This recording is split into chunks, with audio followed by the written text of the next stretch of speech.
Hello, my name is Belle, and this is my first ever ArtStation challenge and voiceover video. The challenge I am participating in is Untamed, when animals ruled the world. I thought making videos would be an interesting way to document my experience and explain my thoughts throughout the process. On the screen is my backstory and planning that I started with. It is by no means scientifically accurate, but is a fun reason as to why everything turned out how they did. In short, my story is set in Tasmania, and there was an event where CO2 was dangerously high, leading all large animals to die off. Because of the high CO2, the plants and fungi grew larger over a long stretch of time. The numerous giant plants made the world high in O2, and the animals became larger to avoid oxygen poisoning. There is two areas that I will focus on: the rainforest that is high in O2 and humidity, and the mountains that because of thinner air they have less oxygen than the forest, yet still more than modern day. For the challenge you need to create 8 character designs, 2 of which are bipedal. Now with all that figured out, I brainstormed some rough ideas for the creature designs. These are very messy scribbles of me jotting down ideas, so not much to look at, especially the ones I have a clearer idea for. First up is a sentient mountain dweller, evolved from the black Karawong. They have larger brain cases and thicker beaks. Because of a throwback gene, they now have claws and they're able to build, craft, etc. They stand more vertical and have smaller tail feathers, meaning they're not very agile in the air, though they're too big to be anyway. I thought about hierarchy and how they raise their young, if they have a season and hatch them together and educate them together, or spread out and raised individually. I thought this baby came out quite cute and will incorporate him in the final design. Because of their slow grow rate and long lifespan, they stay quite small for a long time.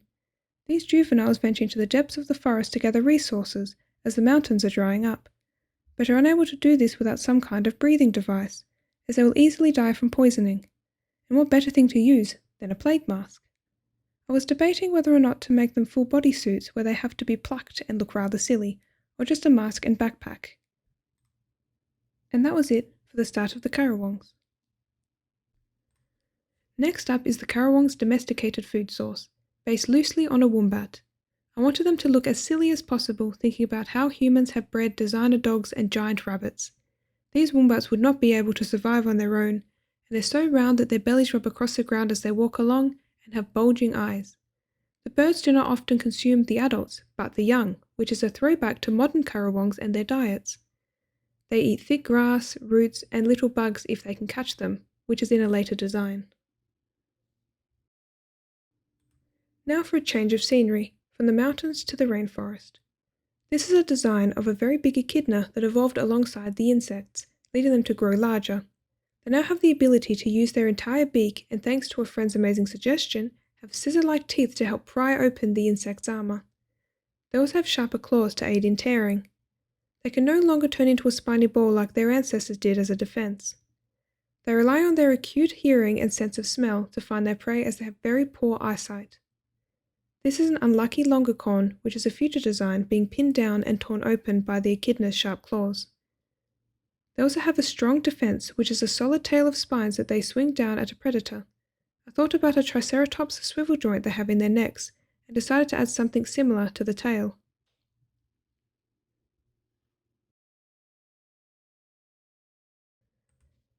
Up next is the intelligent qual relative.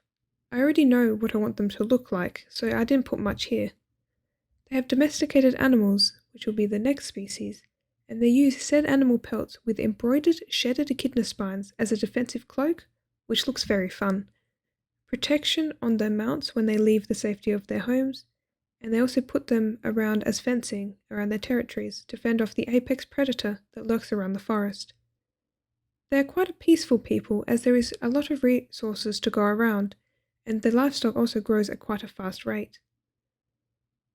This is a young qual patting one of the livestock animals, and if you've ever pat a macropod, you'll know they have a sweet spot where they will fling their heads back, and then there's just 2 adults in the back cleaning up.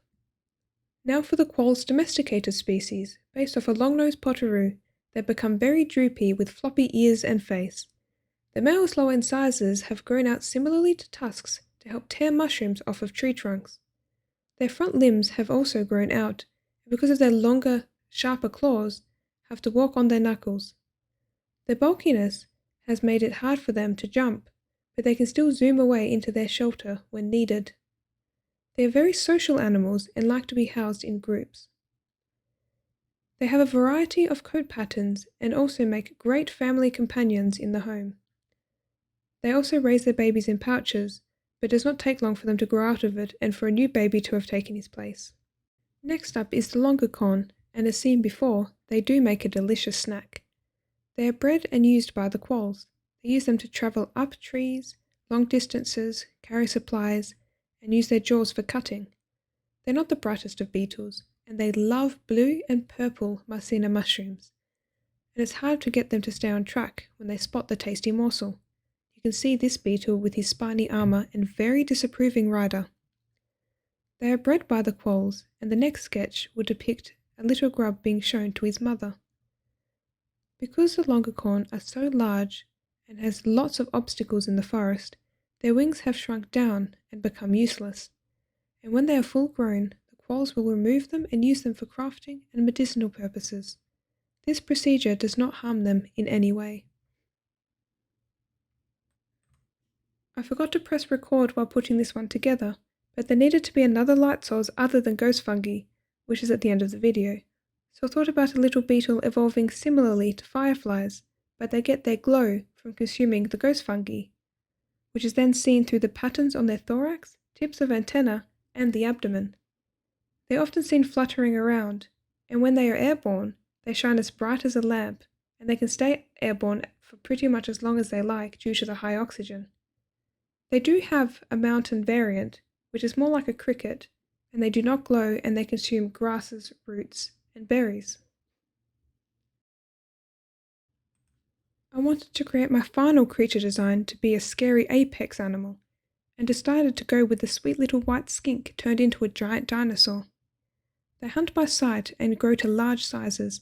They often cannibalize, and the full-grown lizards often travel around a very large territory.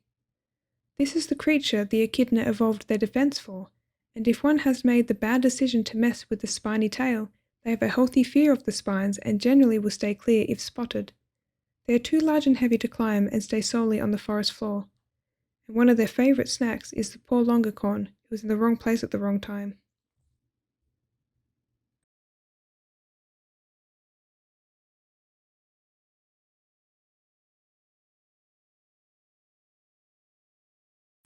Now just quickly jotting down some plant ideas. So mainly just large ferns.